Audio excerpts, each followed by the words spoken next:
What's up everyone? Welcome back to my channel. Today I'm going to talk about some huge opportunity losses that I made. Overall I made money, but huge opportunity losses that I made specifically around the Brooklyn Nets players. And as you probably already know, the Brooklyn Nets have made some insane trades this year. On January 14th, they announced a blockbuster deal where James Harden was traded to the Brooklyn Nets from Houston Rockets. And then most recently on March 7th, Blake Griffin announced that he is leaving the Detroit Pistons to join the forces at Brooklyn Nets. And Brooklyn Nets already has, as you know, some incredible players in the lineup. KD left the Warriors to join forces with Kyrie Irving with the Nets. But their first year was very anticlimactic because both players were out due to injury and personal time off. So let me tell you some of the cards that I may have sold too early. And this is a lesson for you guys. There's nothing that is predictable in this market. Anything can happen in the NBA market where your cards can literally skyrocket overnight or literally plummet overnight. So let's get started. So first on my list, and I'll start easy, is Kyrie Irving's 2012 Prism PSA 10. So I had bought this card back in summer 2020 in August for around $820. Then I went ahead and sold this card in January 2021 as I felt like the card price wasn't moving too much and I felt like I could have put the money somewhere else. So I sold the card for $1,200, take shipping out, insurance in the shipping out. My net proceed from that sale was $1,150. So I made decent amount of gains, right? But guess what? We're looking at Kyrie Irving's 2012 Rookie Prism PSA 10 currently going for over $1,700 right now.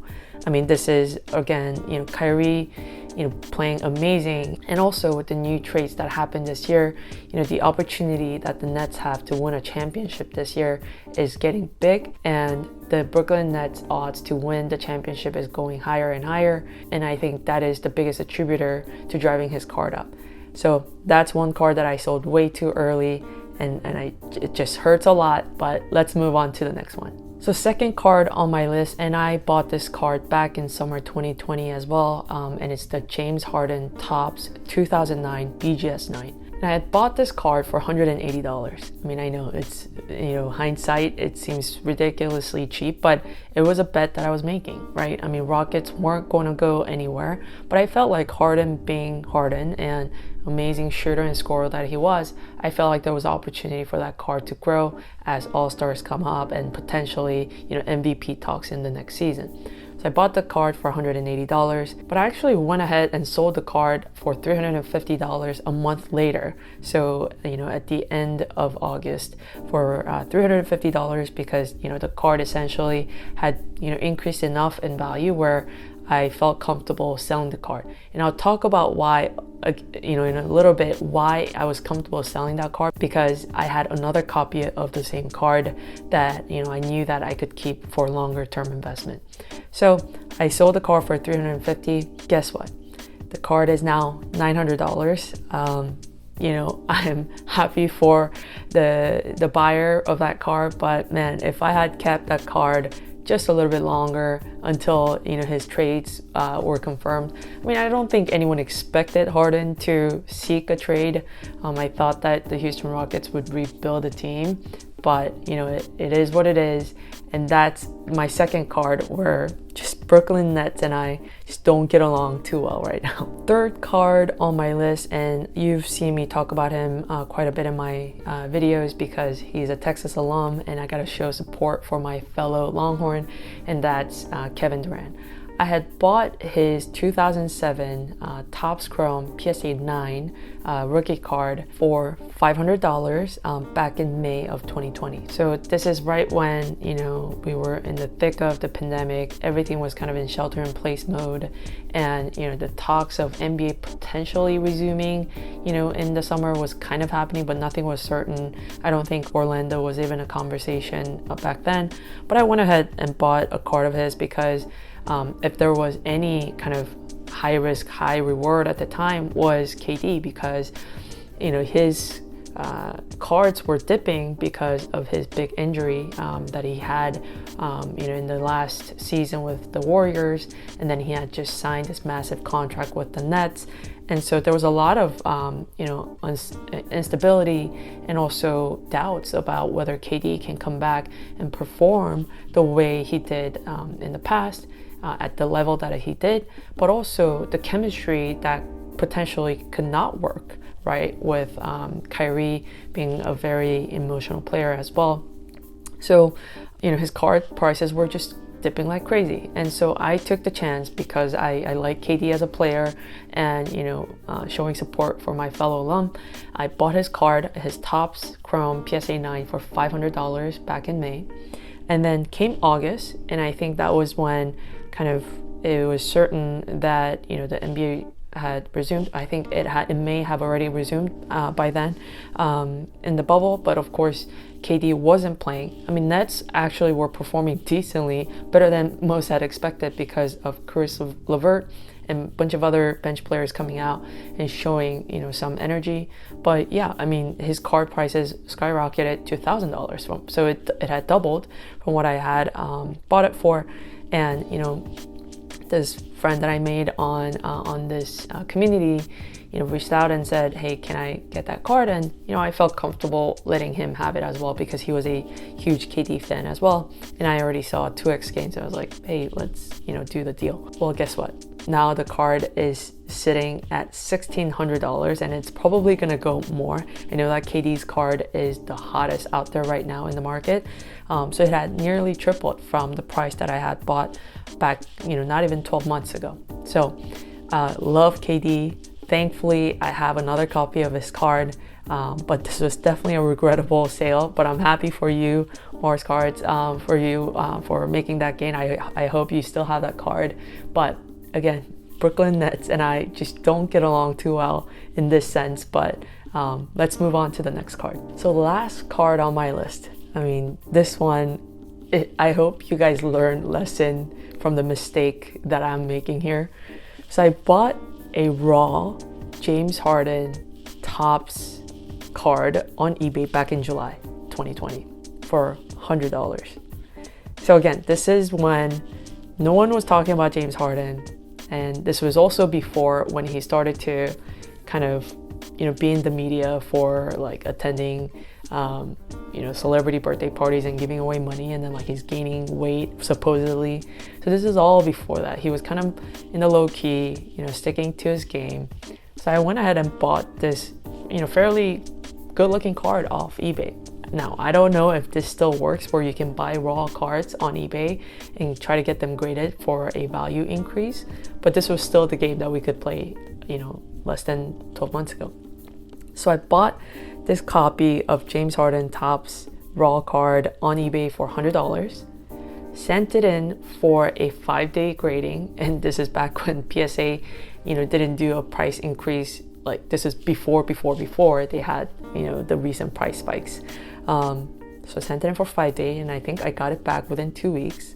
And so my total out-of-pocket cost, I think, was like $200 and some, right? And then guess what? The card graded PSA 10, and I was jumping off my chair for it because I didn't think that it would gem like that buying a raw card on eBay. I think it was one of my first experiment that I was doing where I was buying a raw card from someone else and then trying to grade it for value increase. So at that time, the value of the card was roughly around $1,400 for a PSA 10 card for his Topps rookie card.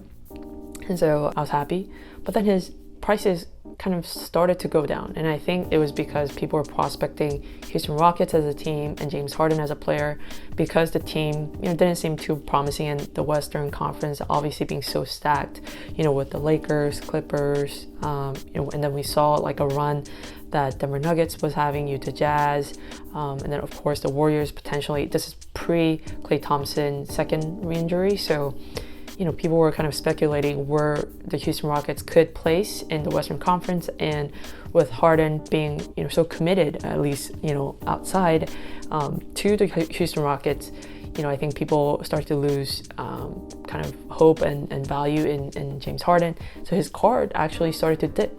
to 1,300, and then 1,250, and then 12.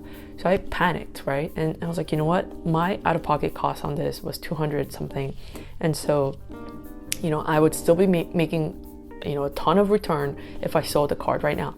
So came December, literally Christmas week, December 25th, and I sold the card for $1,200, and I felt great about it. I was like, you know what? I made like 6x return. This is fantastic, right? And literally 2 weeks later, you know, or actually a week later, Harden shows that he's not happy with the Houston Rockets organization, and he is openly asking for a trade. He's like doing like random Instagram posts where he's like capping off of a bottle and he says no cap, etc. So he's just sending a lot of signals that he wants to get traded. And you know, I was thinking maybe he would go to Miami Heat, where, you know, he could potentially work together well with Jimmy Butler, or potentially, you know, like he might go to the Knicks where he could be a leader, because it never crossed my mind that James Harden, you know, wouldn't be a leader. Like he would be the key leader in his team. Well, guess what? Came January 14th, and he announces that he will be joining forces with KD, his ex-teammate, and Kyrie Irving for a three-peat in Brooklyn Nets. I mean, I was sitting there like, what? This is not a scenario that I would have ever thought happening again. And so, you know, obviously, like he like jumped right into the Nets organization, and he's been playing like so well, right? Like it's as if what he's been doing in Houston Rockets was like just a small portion of his ability, and now he's like determined. He wants to win a championship, and I feel like his skills got even better. He's like more bigger, so he can like play defense better. I mean, he's just like gotten so much better as a player, and on top of that, he's not doing that at a crappy team, but he's doing it at a team with other people, other players, where like they're really serious about winning a championship this year, right? So now we see his card just skyrocket from that point on. Like it's not even speculations anymore, it's like actual performance of James Harden that is impacting the price of his card. And guess what? The card is now over $9,000. Yes, I sold the card for $1,200. And I know that I shouldn't be complaining, but it does hurt a little bit, right? If I had kept the card just 2 more weeks, I would have made a crazy gain on this. And it is now at $9,000, and I'm pretty sure this card will go over $10K once playoffs start and Nets start to kind of just, you know, beat out every single team in the Eastern Conference, barring any injuries or, you know, team chemistry issues, obviously, but there's always a risk of that. But super sad about it. Lesson learned. Hopefully, you know, lesson learned for you guys from my mistake. Anything can happen, right? So unless you have a better like place that you're going to put the money in, don't sell just because it's a good time to sell. Like just because you think that it's a good time to sell. I don't even know where I put this $1,200. It probably went into one of my LeBron, which is fine, I guess, but it would have been nice to see this great return and make a video about this amazing return versus telling you guys about the potential gains that I've lost. So overall, these 4 cards, you know, never have I ever thought that they would all join forces and be in the same team together, but it is what it is. It's kind of like, you know, it's a better version of OKC, you know, from years ago with Westbrook being replaced with Kyrie, in my opinion. But that is my story with the Brooklyn Nets. I wish, you know, every player health and wealth, but and if you guys have these cards, hold on to them, right? Like there's no way that the Nets will now be eliminated first round. I mean, that would be insane to even think about. But you know, as a Lakers fan, I hope that Lakers will, you know, fight them and meet them in the finals for this year's championship, and that'll be one of the best shows to ever go down, I think. So that's all I have for you today. And I forgot to mention, make sure to subscribe to my channel so you don't miss out on my future content. But thanks for listening and thanks for watching, and I will see you in the next video. Bye.